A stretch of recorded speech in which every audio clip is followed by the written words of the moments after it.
بالله من الشيطان الرجيم بسم الله الرحمن الرحيم السلام عليكم ورحمة الله وبركاته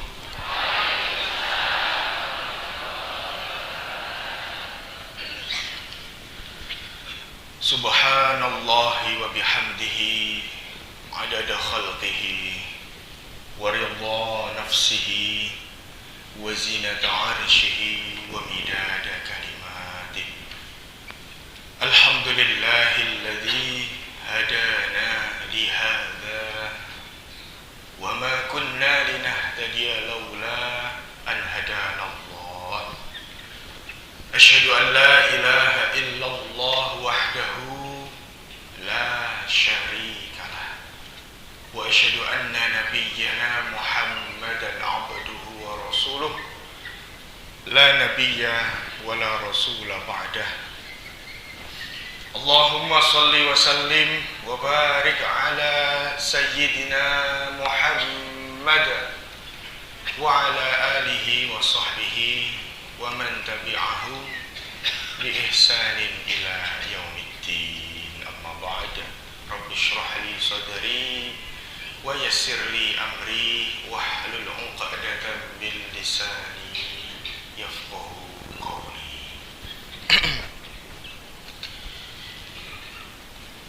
Jamaah rahimakumullah, bapak-bapak, ibu-ibu dan para hadirin yang berbahagia. Sudahkah kita bersayyidul istighfar pagi ini? Sudah, alhamdulillah. Bagi yang belum, monggo bersayyidul istighfar dengan sendiri-sendiri mawon, karena kebanyakan sudah. Tadi niatnya mau bersama-sama, teman sudah, alhamdulillah, karena memang yang afdal menika nggih sendiri. Nggih. Apalagi dhamir yang ada di doa itu tu dan ni, yang atasipun untuk diriku, mutakallim saya. Bersyukur kepada Allah Ta'ala atas semua nikmat, karunia, rahmat yang Allah curahkan untuk kita pada pagi hari ini.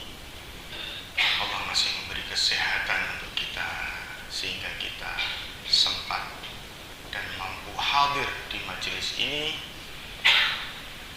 insyaallah dengan penuh keikhlasan, ketulusan, niat thalabul ilmi, sehingga kita pulang dari majelis ini dengan membawa manfaat dan keberkahan, tambahan kebaikan dari Allah Subhanahu wa taala untuk bekal kita di kehidupan nanti setelah di dunia.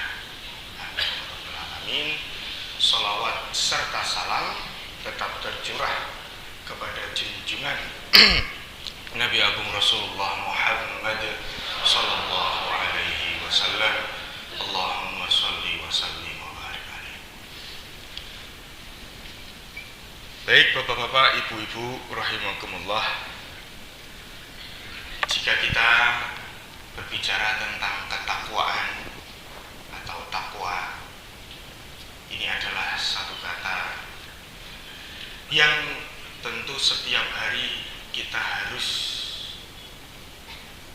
minimal kalau tidak mendengar, memaknainya sehingga kita bisa mengamalkannya. Amit-amit, naudzubillah, jika di antara kita ada yang masih berpikir ketika dinasehati atau ketika diberi peringatan, nasihat tentang ketakwaan, bertakwalah kepada Allah, ittaqillah, ittaqullah. Lalu kemudian kita berpikir takwa ini sajane sing kepiye toh, ngaten nggih. Takwa itu sebetulnya yang bagaimana? Apakah takwa itu takut? Apakah takwa itu yang melaksanakan kewajiban? Apakah takwa itu yang meninggalkan keharaman? Ini harus kita simpulkan bersama sehingga nanti ke depan ketika ada nasihat atau peringatan atau mungkin hal-hal baik sampai kepada kita, yang mana kaitan itu pembahasannya tentang ketakwaan, kita tidak lagi jenuh mendengarnya. Kita tidak lagi menganggap kata takwa itu adalah kata yang mungkin saking tidak asingnya, saking bosen takwa. Piye to takwa niku ngoten nggih. Dalam hadis Rasulullah SAW pernah menyampaikan yang memang derajatnya ada yang hasan, ada yang sahih. Dan ini dua hadis yang mungkin paling sering sekali kita dengar. Yang pertama yang derajatnya hasan, yang diriwayatkan oleh Imam Tirmidzi. Sebenarnya dua-duanya diriwayatkan oleh Imam Tirmidzi, tapi beliau berkata yang hadis yang pertama ini yang paling sering kita hafalkan ini derajatnya hasan.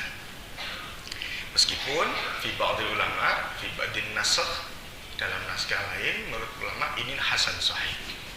Tapi nggak apa-apa, hadis hasan menikah hadis makbul, hadis yang bisa kita terima, hadis yang bisa kita jadikan rujukan, menjadi referensi untuk kehidupan kita. Gimana yang pertama, yang mana sanadnya dari Abi Dzar Jundub bin Junadah dan Abdurrahman Mu'ad bin Jabal radhiyallahu anhuma anna Rasulullah sallallahu alaihi wasallam qala ittaqillaha haitsuma kunta. Lalu wa atbi'is sayyi'atal hasanata tamhuha wa khaliqin nasa, yang ketiga bi khuluqin hasan.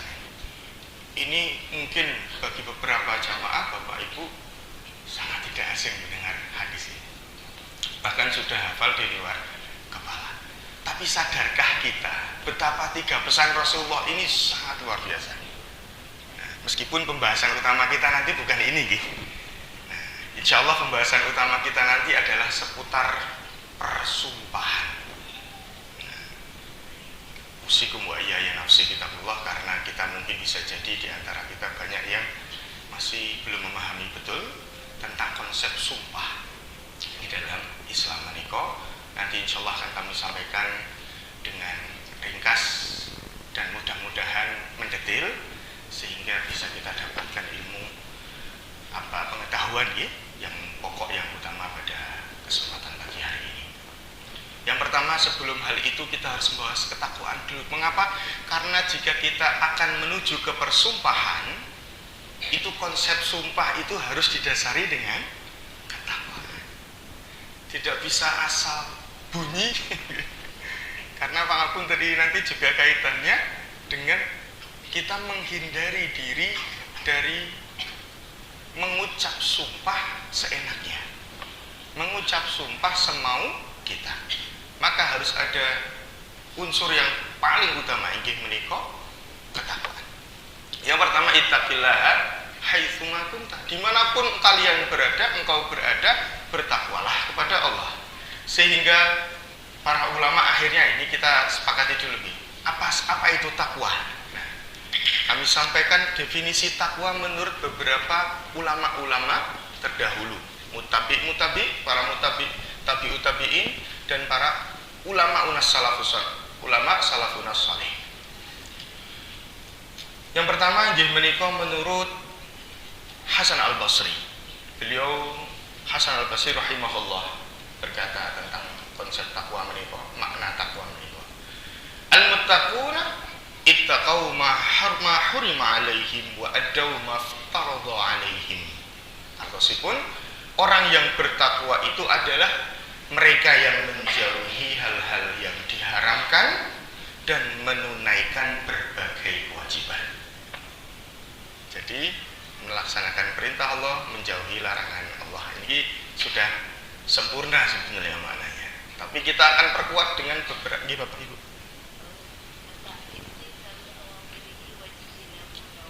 Ya, itu nanti ada Ibu intisal. Kalau intisal itu kan melaksanakan Ibu, melaksanakan perintah-perintah Allah dan menjauhi larangan-larangan Allah. Betul. Itu secara umum yang selama ini kita ketahui, Bu, Bapak.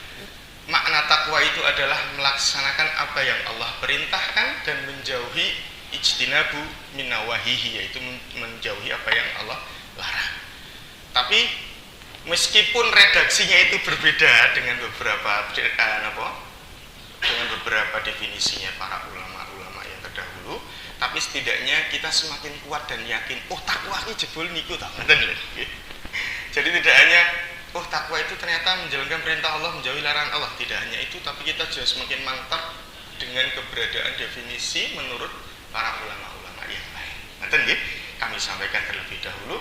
Selanjutnya, definisi takwa menurut ulama yang lain nggih menika Umar bin Abdul Aziz. Ini jelas beliau memang bukan sahabat, tapi beliau putunipun Umar bin Khattab. Artinya beliau tabi'in nggih. Tabi'in dari kalangan tabi'in. Laisa taqwallah bisiyamin nahar wala biqiyamil lail wa takhliq fi ma baina dzalik.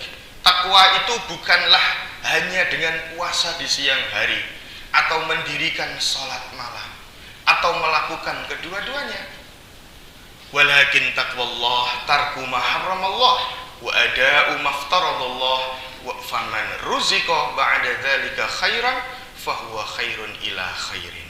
Namun takwa itu adalah meninggalkan yang Allah haramkan dan menunaikan yang Allah wajibkan. Siapa yang setelah itu dianugerahi kebaikan, maka itu adalah kebaikan pada kebaikan.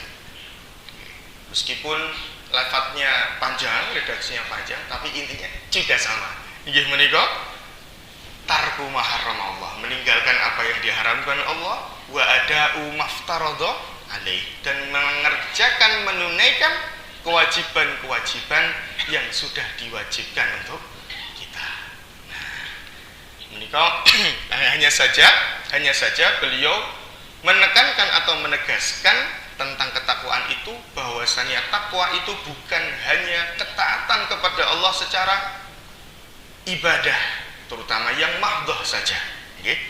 Maka beliau menyatakan laisa taqwallah bisiyamin nahar, bukan ketakwaan pada Allah itu hanya berpuasa di siang hari, menahan diri dari makan, lapar, nafsu dan apapun dari ketika siang hari. Wala biqiyamil lail, tidak pula dengan bangun di malam hari lalu mendirikan salat, berzikir kepada Allah dan seterusnya, dan tidak pula keduanya, kata beliau. Akan tapi takwa itu adalah meninggalkan apa yang Allah haramkan dan melaksanakan apa yang Allah wajibkan. Selanjutnya ini yang terakhir, mungkin pengamputan sekawan biar genep. Yang ketiga menurut ulama terdahulu, asmanipun Thalq bin Habib rahimahullah. Thalqun ya, asmanipun Thalq bin Habib. Beliau berkata, at-taqwa an ta'mala bi ta'atillah ala nurin minallah tarju thawaballah. Takwa berarti menjalankan ketaatan kepada Allah atas petunjuk cahaya dari Allah dan engkau mengharapkan pahala darinya. Tarju thawaballah. Nah, ini yang berbeda nih. Mengharapkan pahala darinya. Ihtisab menika nggih, minta kebaikan, minta ganjaran, minta pahala dari Allah. Menika bukan angsal, sae, baik. Nggih. Wa antatrukal ma'siyatallah wa antatruka ma'siyatallah ala nurin minallah takhafu 'iqaballah. Termasuk dalam takwa pula adalah menjauhi maksiat atas petunjuk cahaya dari Allah dan engkau takut akan siksanya. Nah, ini agak berbeda dengan yang dua definisi ulama tadi. Oke, jadi kalau kita simpulkan, menurut Thalq bin Habib ini juga sangat baik sekali bahwasanya ketakwaan menika kita mengerjakan ketaatan kepada Allah. Lalu atas cahaya petunjuk dari Allah. Artinya kita benar-benar mengetahui apa yang kita kerjakan. Tidak asal menggugurkan kewajiban, tidak asal melaksanakan sunnah tapi ikut-ikut tanpa kita dalami ilmunya. Kita ketahui juga tahajud menika dos pundi, apa fawaidnya, mengapa kita bertahajud, lalu daripada subuh menika, lalu daripada napa kebaikan-kebaikan di waktu-waktu yang Allah tentukan menika, apalagi yang mahdhohnya, yang wajib-wajibnya, lalu yang sunah-sunahnya, itu butuh ilmu ya. Kita butuh ilmu, kita butuh tahu tentang mengapa Allah berikan itu semua, Allah tetapkan, Allah gariskan itu, sehingga ala nurin minallah menika atas cahaya petunjuk dari Allah. Lalu tarju sawaballah, mengharapkan pahala dari Allah, mengharapkan kebaikan dari Allah. Kalau dipikir-pikir kayak minta imbalan, minta imbalan, tapi kepada Tuhan kita, pencipta kita, bukan sesama makhluk kita, bukan kepada makhluk. Artinya ulama telah bersepakat untuk amal-amal solih itu alaina an narjua sawaballah, an nahtasib, ihtisab kalau dalam bahasa Arab, bahasa kata lain ya, meminta kebaikan, minta pahala. Salah satunya yang paling pokok amal kebaikan yang harus berikhtisab itu apa Bapak Ibu? Kesabaran. Yang mungkin dulu pernah kita pelajari. Bersabar itu akan sempurna amalnya, kebaikannya, jika kita sandingkan dengan ihtisab, yaitu minta ganjaran, minta pahala kebaikan dari Allah. Nggih, raditu billahi rabbah wa bil islami dinan, Nabi Muhammadin Nabi wa Rasulah. Lafaz kita ridho, kita ikhlas, kita menerima, lantas kemudian kita meminta, ya Allah berikanlah kami kebaikan, berikanlah aku yang terbaik dari apa yang telah aku kerjakan ini, sehingga ada lafaz doa, Allahumma taqabbal minna salatana wa siyamana wa qiyamana wa ruku'ana wa sujudana wa qu'udana wa tadarru'ana wa takhashu'ana wa ta'abbudana wa tammim taqsirana ya Allah ya Rabbal alamin. Meminta itu kan seperti halnya kita minta imbalan, minta kebaikan, itu minta yang terbaik. Sama, sebetulnya konsepnya sama seperti halnya kita meminta ketika butuh menikah, butuh ataupun ingin sami mawon. Ya Allah, kalau kirangan arto, ya Allah berikan saya 10 juta saja ya Allah. Nanti ketika ada dapat 10 juta, ya Allah ternyata saya kurang 10 juta lagi ya Allah.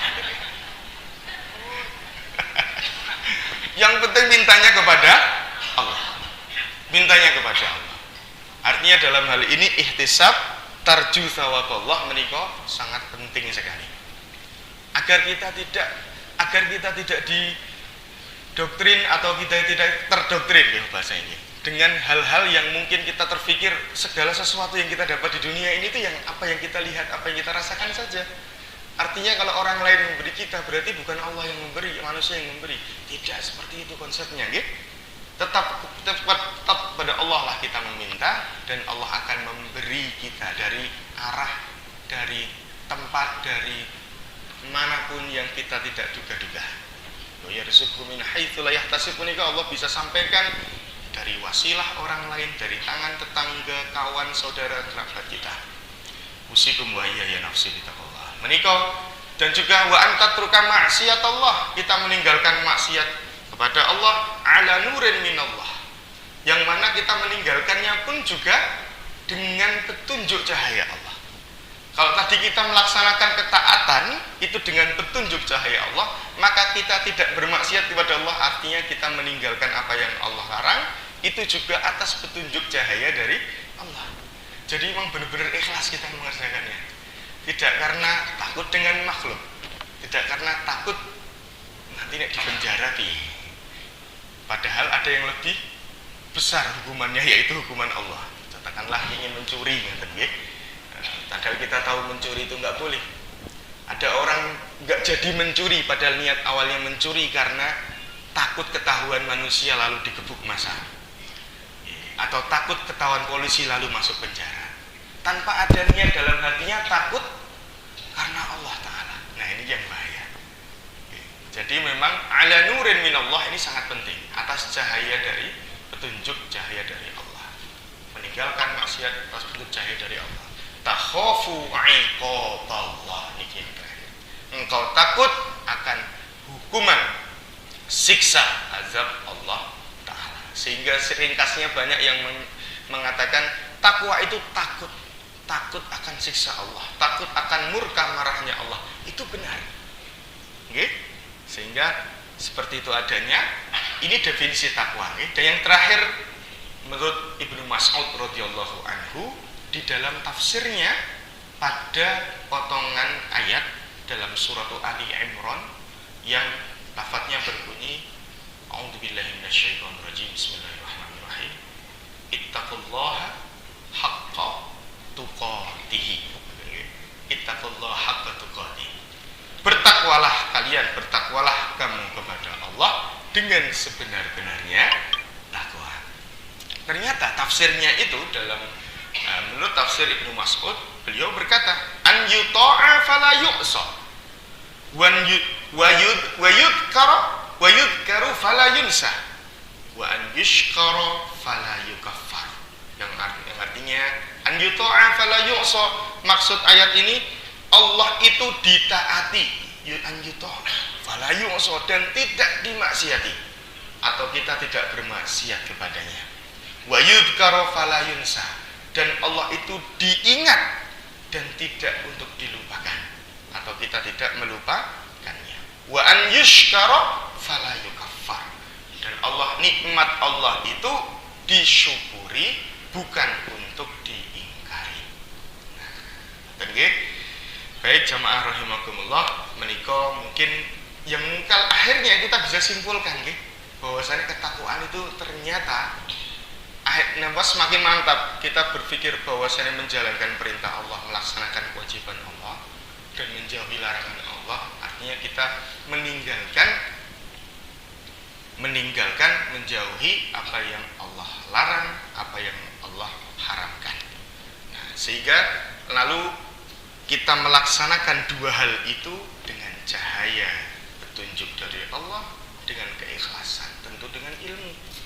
Maka salah satu ikhtiarnya yakni kita mengikuti majlisul ilm, kita sadar akan kekurangan diri kita, lalu kita mau untuk meningkatkan kualitas ilmu kita, baik dengan cara apapun.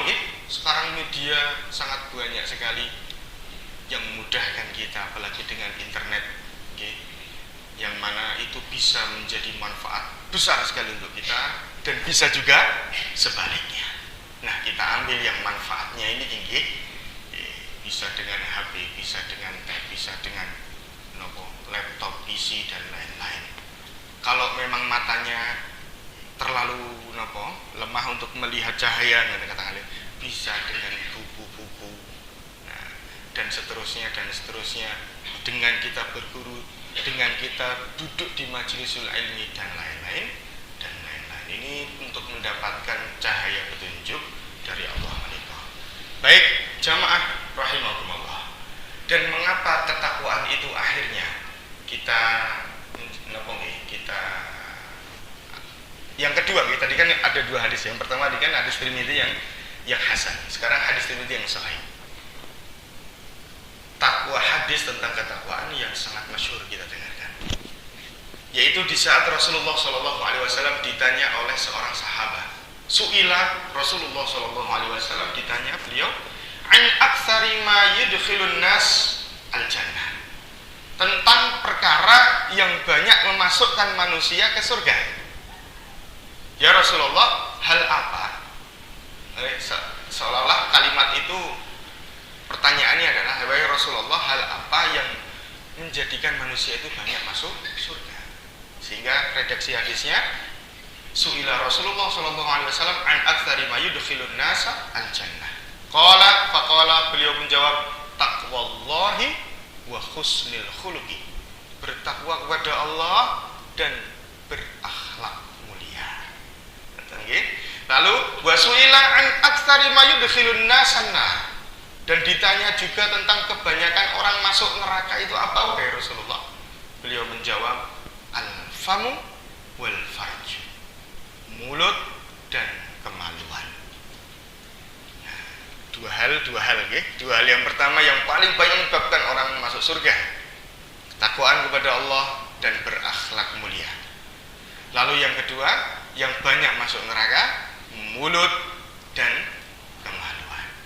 Nah, ini yang saya yakin jamaah sekalian pernah mendengar hadis ini dan bisa memaknai betul daripada maksud daripada hadis ini. Saya ingin menjelaskan tapi nanti malah nggak jadi bahas yang sumpah. Ya sudah, kita langsung masuk ke inti daripada sumpah. Ini dasar daripada takwa sehingga kita mengerti betul tentang bagaimana kita akhirnya nanti menyikapi pembahasan kita yang utama ini, yang ketiga al-yamin. Baik, hal ini didasari pada yang pertama nih, tentu yang masdar atau sumber utama pembahasan kita, yaitu pembahasan apapun dalam kehidupan berislam kita, yaitu Al-Qur'anul Karim. Dalam suratul Maidah ayat 89. A'udzubillahi minasyaitonirrajim. Bismillahirrahmanirrahim. La yu'akhidukumullahu bil-laghwi fi aymanikum. Langsung kami artikan ya, karena ayatnya lumayan panjang. La yu'akhidukumullahu bil-laghwi fi aymanikum. Allah tidak menghukummu, Allah tidak menghukum kalian, yaitu persumpahan-persumpahan kalian. Allah tidak menghukum persumpahan-persumpahan kalian yang tidak disengaja. Laghun menika lalai karena tidak sengaja. Ngoten nggih? Yang tidak kamu sengaja. Walaki yu'akhidukum bima 'aqadtumul aiman. Akan tetapi Allah akan memberimu balasan atau memberimu hukuman, ngoten nggih, dengan yamin atau dengan aqadtumul aiman, sumpah yang kamu sengaja, yang memang sengaja sadar kamu berbuat. Ini yang pertama. Fa kafaratuhu it'amu 'asharati masakin min awsati ma tut'imun ahlikum. Min awsati ma tud'imuna ahlikum. Ngoten nggih, yang artinya wa kafaratuh, maka kafarahnya atau penghapus daripada sumpah yang sudah terucap itu, sumpah yang sengaja dan sadar diucapkan nggih. Kafarahnya, penghapus dosanya adalah it'amu 'asharati masakin, memberi makan 10 orang miskin min awsati ma tud'imuna ahlikum, yaitu dari makanan-makanan yang biasa engkau berikan kepada keluarga-keluarga kalian. Ngoten nggih. Wa kiswatuhum atau memberi pakaian untuk mereka. Nah, kalau tidak makanan, katakanlah kita malah lebih kelebihan pakaian, yang yaitu pakaian yang biasa kita pakai, maka boleh kita memberi pakaian saja. Nggih. Au tahriru raqabah, atau membebaskan atau memerdekakan budak sahaya, budak perempuan sahaya. Kan tetap budak sahaya perempuan ya. Akan tetapi di zaman sekarang hampir tidak kita temukan, bahkan mungkin tidak kita temukan ya. Budak menika terus pundi. Maka kita bisa mengambil konsep yang pertama tadi, ya ini it'am asyarati masakin. Ini kafarahnya ya. Ini kafarahnya. Karena nanti pembahasan utamanya kita nggak bahas kafarah. Sehingga kita selesaikan dulu pada masdar awal, pada sumber awalnya yaitu Al-Quran langsung menyebutkan hal itu, yaitu memberi makan 10 orang miskin dengan makanan yang biasa kita beri kepada keluarga kita atau makanan pada umumnya. Lalu makanan pokok pada umumnya. Lalu setelahnya atau dengan memberinya pakaian, kalau tidak dengan makanan, dengan pakaian, atau dengan membebaskan budak sahaya. Lalu zalika kafaratu aymanikum idza halaftum, itulah penghapus dosa dari sumpah-sumpah yang telah kalian ungkapkan atau sumpah yang telah kalian lakukan. Idza halaftum, jika kalian bersumpah. Wahfazu aymanakum, maka jagalah sumpah kalian, yaitu dengan kita berhati-hati di dalam mengucapkan sumpahlah. Maka jagalah sumpahmu. Kadzalika yubayyinullahu lakum ayatihi la'allakum pangapunten, tadi ada yang kelewatan nggih. Faman lam yajid fasiyamu salasati ayam. Ya Allah, saya kok ketinggalan. Astagfirullahaladzim. Pangapunten nggih. Tadi setelah dijelaskan Yang pertama, kafarohnya adalah memberi makan 10 orang miskin dengan makanan pokok yang biasa kita berikan pada keluarga kita. Kalau tidak dengan memberi pakaian. Kalau tidak, maka dengan membebaskan budak sahaya. Faman lam yajid, dan jika tidak mampu kedua-duanya itu, yaitu memberi makan orang miskin atau memberi pakaian orang miskin atau membebaskan budak sahaya, fasiyamu salasati ayyam. Ini yang paling ringan mungkin ya, yaitu berpuasa 3 hari. Berpuasa 3 hari. Dzalika kafaratu aimanikum idza halaftum, itulah penghapus dosa sumpah kalian jika kalian bersumpah. Wahfazu aimanakum, maka jagalah sumpah kalian. Kadzalika yubayyinullahu lakum ayatihi la'allakum tashkurun. Begitulah, demikianlah Allah menjelaskan tanda-tanda kebesarannya, tanda-tanda menerangkan hukum Allah, menerangkan hukumnya kepada kalian, kepadamu, la'allakum tashkurun, agar kalian bersyukur. Menika landasanipun seputar yamin atau persumpahan yang tersebut oleh seorang muslim di dalam Al-Qur'an. Nah, landasan yang kedua, masdar kedua yang menika dari al-hadis as-sunnah an-nabawiyah, hadis yang diriwayatkan oleh Abi Tharif Adi bin Hatim At-Ta'i. Abi Tharif, ayah bapaknya Tharif, namanya Adi bin Hatim At-Ta'i radhiyallahu anhu. Rasulullah sallallahu alaihi wasallam pernah bersabda, yang mana sabda ini didengarkan oleh beliau, didengarkan oleh Adi bin Tharif At-Ta'i tadi, bin Hatim At-Ta'i tadi, di mana Abu Tharif atau Adi bin Hatim At-Ta'i mendengarkan Rasulullah bersabda, kalimatnya sami'tu Rasulullah sallallahu alaihi wasallam yaqul, aku telah mendengar Rasulullah sallallahu alaihi wasallam bersabda, man halafa ala yaminin summa ra'a atqalillahi minha falyati taqwa, rawahu Muslim. Di mana maknanya man halafa ala yaminin, barang siapa yang bersumpah pada suatu persumpahan, barang siapa yang bersumpah pada suatu sumpah. Yamin itu adalah sumpah atas nama Allah saja, tidak yang lain. Jadi yamin disebut yamin itu adalah jika sumpah itu atas nama Allah saja. Jadi kalau kita maknai man halafa ala yaminin, barang siapa yang bersumpah atas nama Allah, tsumma ra'a atqalillah, lalu setelah sumpah itu, setelah bersumpah itu, kok yang bersumpah ini melihat suatu kejadian yang sesuai dengan perkara yang disumpahinya, hal lain dari apa yang disumpahinya, yang mana hal lain itu lebih membawa dia untuk bertakwa kepada Allah. Atqalillah artinya lebih, ketakwaannya lebih. Maksudnya adalah sumpah yang dia ucapkan itu ternyata ada yang lebih baik dari hal lain yang mana memang hal itu lebih menjadikan orang itu bertakwa kepada Allah. Cara redaksi kalau dimaknai seperti itu. Kemudian dia melihat atau menemukan ketakwaan yang lebih baik daripada sumpahnya, falyati taqwa, maka hendaklah dia mendatangi ketakwaannya dan meninggalkan sumpahnya.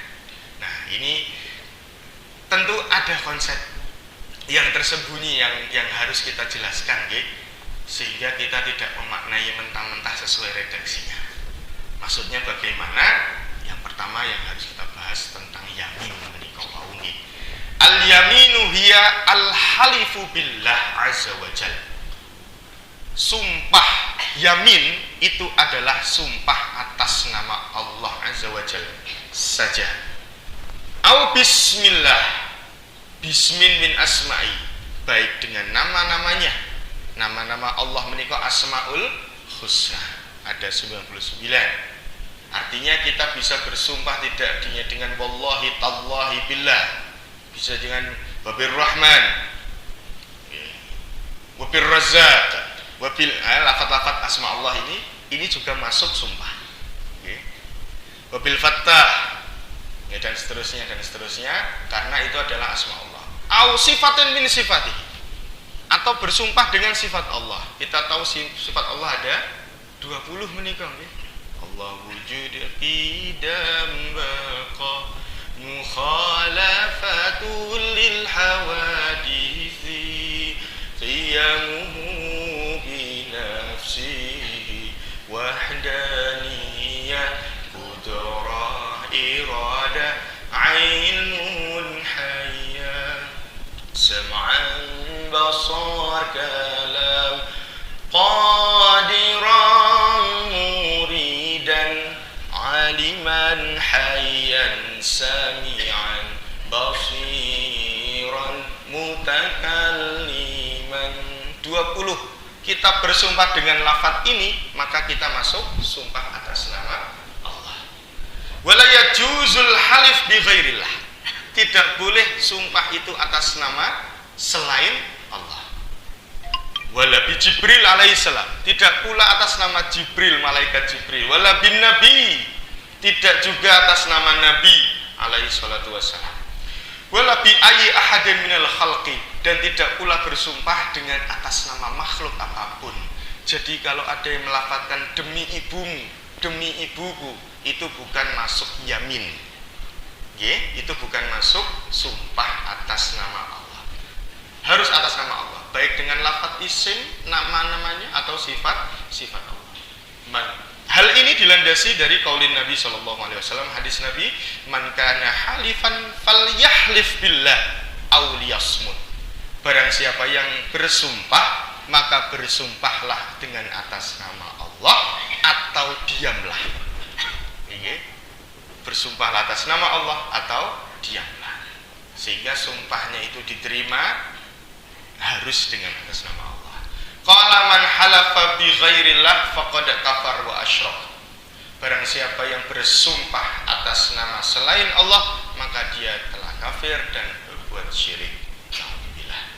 Nah, ini menjadi landasan yang kuat untuk kita perhatikan bersama. Yang man kana halifan falyuhlif billah aw liyasmut ini diriwayatkan oleh Imam Bukhari. Adapun yang man halafa bi ghairillah, barang siapa yang bersumpah atas nama selain Allah, maka dia kafir dan berbuat syirik, ini adalah hadis yang diriwayatkan oleh Imam Abu Dawud. Maka jelaslah tentang yamin menikah. Yamin itu atas nama Allah, sumpah atas nama Allah. Nah, selanjutnya, faman halafa bi ghairillah fahuwa athim. Barang siapa yang bersumpah atas nama selain Allah, maka dia berbuat dosa. Maka dia berdosa. Wala yamina alaih, dan tidak termasuk dalam hukum yamin, sehingga otomatis tidak ada kafarohnya. Tapi yang didapatkannya adalah dosa. Dan kenapa tidak disebut yamin? Karena tidak atas nama Allah. Li'annaha yaminun ghairu mun'aqidah, karena itu adalah sumpah yang tidak sah, sumpah yang tidak semestinya, yaitu sumpah atas nama selain Allah. Liqaulin Nabi SAW, man amila amalan laisa alaihi amruna fahuwa raddun. Barang siapa yang mengerjakan suatu amalan yang bukan merupakan perkara kami, yang bukan merupakan perintah dan juga anjuran dan juga apa yang kami sampaikan oleh Rasulullah, maka tertolak. Wala yanbaghi lil insan an yukthira minal yamin. Tidak diperkenankan bagi manusia untuk memperbanyak sumpah-sumpah. Ngapunten niki kathah nggih, kata wallah ini sakniki sampun tersebar di mana-mana, sudah bisa dilafadzkan untuk hal konteks apapun. Bahkan saat ini anak-anak kecil itu SD, SMP itu sakjane nggih mboten nate mondok, tapi karena dia tahu ternyata sumpah yang enak demi Allah itu kayaknya terlalu berat terdengar nih. Saya wallahi, kok wallahi ngeri tenan ngene. berani sekali ya mengatakan hal itu. Nah, kita tidak diperkenankan untuk memperbanyak sumpah menikah. Fa inna hadza huwa ma'na qauli ta'ala wahfazu aymanakum. Dalam ayat yang kami sebutkan tadi dalam suratul Maidah ayat 89 tadi, wahfazu aymanakum, jagalah sumpah kalian itu. Tafsirnya adalah jangan perbanyak-banyak sumpah. Jangan banyak-banyak sumpah. Karena itu sangat berat dan berbahaya, nggih. Ala ra'yi ba'dil mufassirin, menurut beberapa mufassir, dan ini kenapa? Banyak ya, jumhur daripada mufassir qalu wahfazu aymanakum ayla tuksirul halif billah. Jagalah napa? Sumpah kalian, yaitu jangan engkau banyak-banyak bersumpah atas nama Allah. Wa idza halafta fayambaghi an tuqayyidal yamin bil masyiah. Niki penting sangat, harus kami sampaikan.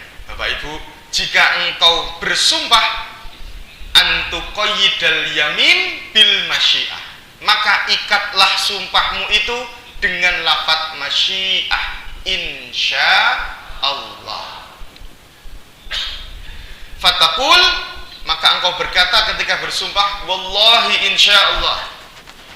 Jangan hanya wallahi saja, tapi mulai sekarang ketika mau bersumpah tambahi kata insya Allah. Wallahi insya Allah. Latas tafida bidzalika faidatain azimatain. Maka itu akan membuahkan dua manfaat yang besar. Yang pertama, manfaatnya kenapa kok kita sisipi kata insya Allah setelah kita bersumpah atas nama Allah? Yang pertama yang dimiliki al-faidah al-ula ayyatasayyarolaka ma halafta alaih.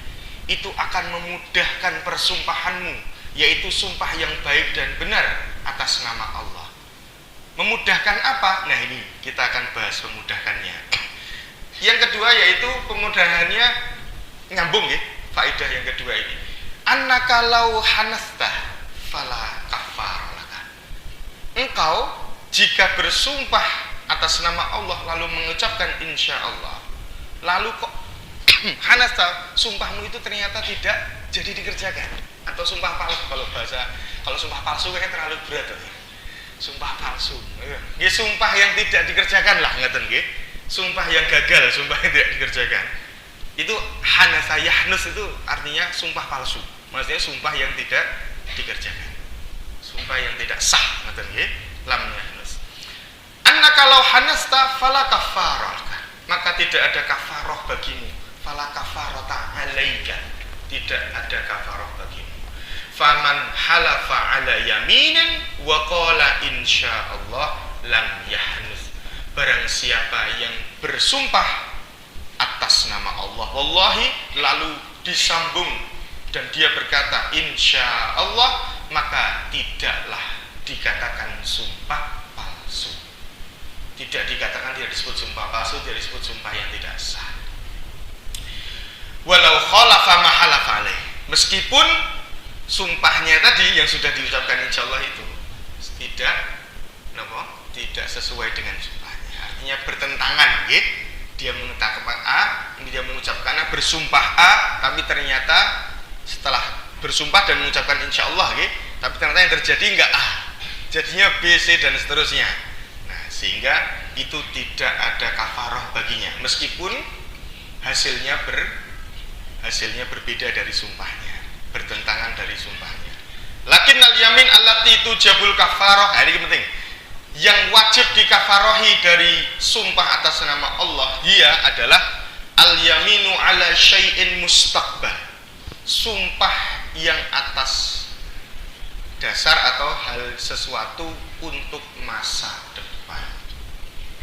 Jadi sumpah yang akan datang atau kejadian sesuatu peristiwa yang belum terjadi, akan terjadi, dia akan datang di masa depan. Inilah yang harus dikafarohi. Amal yamin ala syai'in maudin fala kafarata fiha. Sedangkan sumpah atas nama Allah yang sudah berlalu atau yang sudah terjadi tidak perlu dikafarohi. Lakin in kanal halif kadiban fahuwa asim. Maka yang sumpah lalu itu atas nama Allah yang sudah berlalu, jika dusta, jika dia katakanlah hari ini dia dituduh, kamu nyuri ya kemarin, Wallahi la halif, padahal dia nyuri gitu. Wallahi la asrikun masaratu gitu nih. Aku enggak nyuri. Padahal kemarin nyuri, dia ngambil gitu. Meskipun nyurinya itu menurut dia konsepnya sebenarnya niatnya enggak nyuri gitu. Tapi akhirnya ngambil juga gitu. Tapi kan itu sebenarnya enggak nyuri ya. Tapi dia ingat, enggak, wallahi saya enggak nyuri. Maka sumpahnya ini tidak perlu dikafarohi, tapi dia berdosa. Fahuwa asimun, dia berdosa. La kafarata alaih fahuwa asimun. Wa in kana shadiqan fala syai'a alaih. Jika benar apa yang disumpahinya, yaitu perkara yang sudah lalu kemarin, tapi itu benar, maka selamat. La syai'a alaih. Tidak ada tanggungan apapun. Misal ada contohnya kalau dalam kitab ini, qala qailun, seseorang berkata, wallahi ma fa'altu kada. Demi Allah aku tidak mengerjakan hal itu. Kalau dusta dia bohong, kalau benar maka dia selamat. Tapi tidak ada kafarah baik dalam dia bohong maupun benar. Apalagi benar. Fahuna laisa alaihi kafaratu sidqin au kadibin. Maka tidak ada kafarahnya baik yang katanya perkataannya itu, sumpahnya itu benar maupun sumpahnya itu bohong. Matan nggih? Amal yamin allati fiha kafarah fahiyal yamin ala syai'in mustaqbal. Adapun sumpah atas nama Allah yang harus dikafarahi adalah sumpah yang untuk masa depan. Fa idza halafta ala syai'in mustaqbal fakulta. Jika engkau bersumpah untuk sesuatu yang akan datang atau masa depan, untuk hal yang akan terjadi nanti, dengan kalimat contohnya, wallahi la af'alu kada, demi Allah aku tidak akan mengerjakan hal itu nanti. Ini kan yang paling sering terjadi, sumpah untuk yang akan datang. Fahuna nakul, maka kita mengatakan in fa'altahu fa'alika kafarah. Jika engkau akhirnya mengerjakan artinya bertentangan dari apa sumpahmu, padahal sumpah di awal tidak akan mengerjakan, tapi kalau malah mengerjakan maka harus berkafarah, yaitu dengan memberi 10 makan orang miskin dengan makanan pokok yang biasa dimakan keluarganya, atau dengan pakaian-pakaian, atau dengan berpuasa 3 hari. Fa in lam taf'alhu kafaratu fala kafarata. Jika engkau tidak mengerjakannya maka sesuai dengan sumpahnya, artinya selamat, tidak ada kafarah. Seperti itu nggih, ini konsepnya yang harus kita katakan. Dan ada lagi jamaah, dalam hadis ini juga menjelaskan tentang bahwasanya Nabi alaihi salatu wassalam berkata nggih, menjelaskan annaka idza halafta ala yamini. Sesungguhnya jika engkau bersumpah atas nama Allah, wa ra'aita ghairaha atqalillahi minha, dan engkau melihat dari persumpahanmu itu ada hal lain yang lebih menjadikanmu bertakwa kepada Allah. Fakaffir an yaminika, maka kafarahilah sumpahmu itu, karena sumpahnya untuk masa depan, bukan yang untuk masa lalu. Maka harus dikafarahi dulu. Wa'til ladzi huwa atqa, lalu datanglah kepada hal yang lebih bertakwa. Ini makna dari atau redaksi penjelasan kuat dari hadis ini. Jadi intinya adalah ketika kita bersumpah, terlanjur bersumpah untuk masa depan, kok tiba-tiba dari persumpahan kita itu kita melihat ada hal yang lebih baik dari persumpahan kita, maka otomatis kita melanggar sumpah kita. Maka yang harus kita kerjakan adalah kafarah dulu. Kalau nggak mampu memberi 10 orang tadi, puasa 3 hari dulu, lalu datang kepada Nabi bertakwa. Nah, ini ada pertanyaan mungkin beberapa waktu lalu itu tentang bagaimana sumpah untuk yang sudah dijabat, artinya penjabat-pejabat itu. Sumpahnya itu kan nggak pakai insya Allah. Saat ini belum pensiun ya tiangnya. Na'udzubillah ya amin. Kalau prinsip ini tentu napa nggih? Setidaknya kita punya niat yang baik dalam diri kita. Contohnya kalau saya pribadi mungkin bisa menjadi napa? Kaca perbandingan mohon, atau bisa menjadi tolak ukur, artinya napa? Referensi mohon nggih. Kok saya berpikir kalau Allah panjangkan usia saya nanti dan tiba-tiba Allah memberi kesempatan saya setelah pensiun kok masih hidup, ngoten nggih. Saya pun tidak tahu dari jabatan yang pernah saya emban dari pekerjaan saya itu apakah ada yang saya langgar dari sumpah saya. Saya nggak tahu. Dan saya wallahu alam, saya merasa benar, saya merasa baik, tapi bisa jadi saya juga salah. Sehingga berpuasa itu menjadi sesuatu yang mungkin paling mudah untuk dikerjakan atau bersedekah sebanyak-banyaknya. Dengan niat kafaroh tadi mungkin lebih baik, Pak. Ini usulan mohon, ini usulan mohon. Mungkin karena saya yakin bahwa di antara jamaah ini ada banyak yang PNS, banyak yang ketiga PNS terutama, pensiunan nih kok. Karena ini terjadi, pertanyaan itu muncul. Saya pun juga berpikir, saya juga ASN, saya juga P3K. Nanti kalau misalkan saya sudah di posisi bapak, mungkin saya belum merasakan. Nanti kalau terjadi bagaimana? Sebenarnya tidak harus ASN, siapapun. Lawang ten pondok, ten organisasi manapun disumpah ngagem Quran ya sakniki. Nggih napa nggih? Nggih, saestu mboten organisasi di pondok kami jadi ketua asrama lho. Disumpah demi Allah ngoten. Dan tidak ada kata insya Allah setelahnya. Maka harus dikafarohi kalau berbohongan ngoten. Nah, ini yang sudah kita pelajari. Usikum wa ayyaina nafsikallah. Sampun jam 7 jamaah. Niki mungkin adakah yang perlu didiskusikan sedikit sebentar, kalau tidak ada kita akhiri dengan doa. Nggih, Bapak. Nggih, monggo, Pak.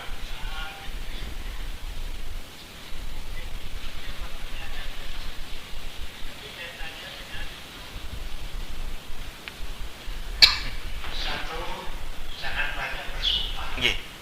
Yang kedua, sudah bersumpah biar gugur Kafaroh dari kafaroh. Nah, kita itu seorang umat Islam malah banyak bersumpah. Nah, kalau tidak melaksanakan bagaimana? Contohnya asyhadu alla ilaha illallah. Dia kan bersumpah ya.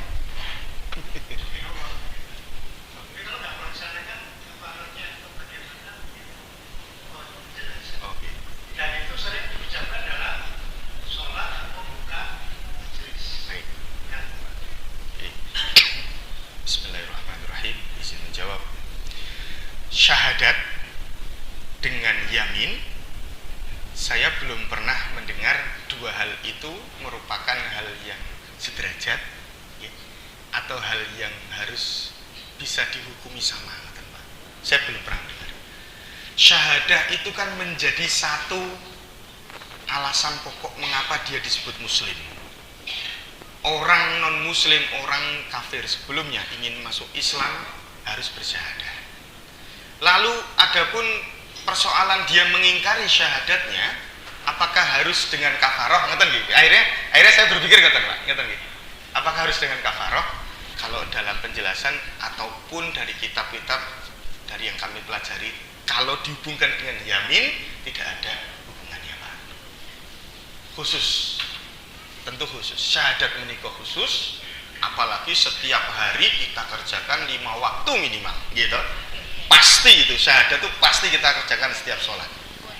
Rukun sholatnya bahkan ya syahadat menikah. Maka artinya bukan kita meremehkan syahadat, tidak. Maksudnya konteks kita ini adalah yamin, Pak. Yamin yaitu bersumpah atas nama Allah. Lafaz sumpah atas nama Allah jika kita merujuk pada penjelasan tadi yaitu dengan nama-nama Allah atau dengan sifat-sifat Allah. Yang redaksinya tentu berbeda daripada syahadat. Wallahu a'lam bishawab. Nggih, Pak, nggih. Jadi sangat jelas jika kita jawab menikah tentu tidak berkafaroh, ngoten nggih. Nah, hanya saja dosa itu pasti mungkin kita terima kalau kita mengingkari. Nggih, Pak, monggo, Bapak. Pripun, Pak? Nggih. Jauh mana nilai dan harga sumpah pocong? Jauh mana konten-konten sumpah bukan dari kamar tangan jatuh. Kita belum.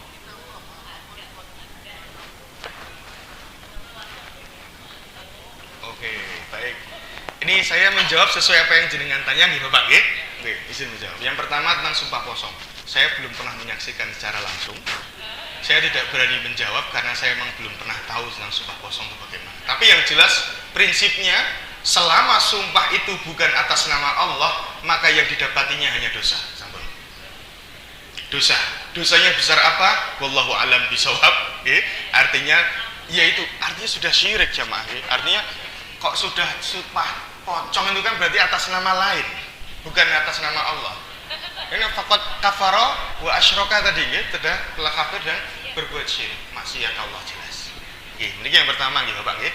Dan saya sampai sekarang tidak menemukan syariat tentang sumpah pocong. Naudzubillah. Jangan sampai Pak nggih terjadi.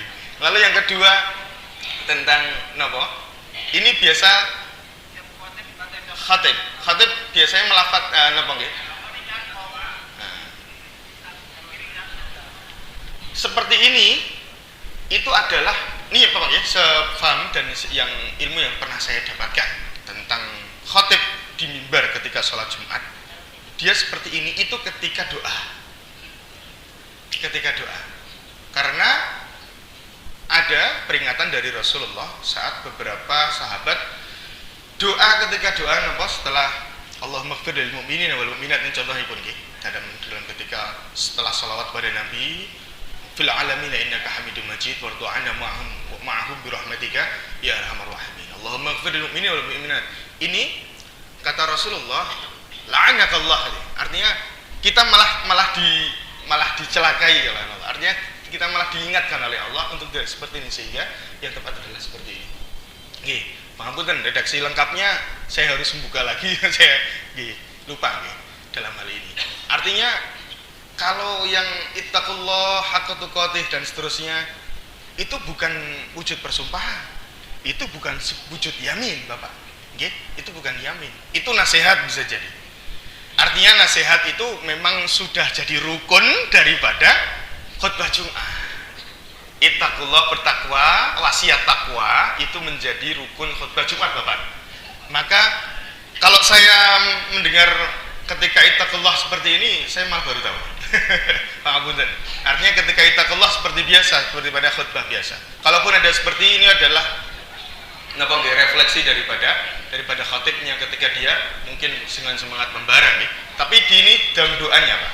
Adapun itu sumpah atau tidak, itu bukan sumpah. Itu bukan yamin, Pak. Yamin itu lafaz yang ya Allah yang sepele yang biasa kita lebutkan gitu loh. Jamaah, saya pernah mendengar orang Arab tuh dikit-dikit wallahi wallahi wallahi wallahi. Ini oknum kalau saya katakan, jangan ditiru ngoten. Kalau ada banyak orang Arab kata wallahi, dikit wallahi. Wallahi alaika wallahi. Itu biasanya sambil geleng-geleng ngoten dan seterusnya. Itu tidak perlu diikuti. Kita sudah ikut apa yang sudah ditetapkan oleh Allah dan Rasulnya saja. Ini ya Pak ya. Jadi kaitannya dengan hal itu, intinya itu bukan sumpah, itu adalah wasiat takwa, itu adalah hal yang rukun dalam khutbah Jumat. Ngoten Pak. Wallahu a'lam bishawab. Seperti itu jemaah sekalian, karena waktu sudah sangat lebih, monggo kita akhiri bersama dengan bacaan tahmid alhamdulillah. Subhanakallahumma wa bihamdika asyhadu an la ilaha illa anta astaghfiruka wa atubu ilaik. Hadanallahu wa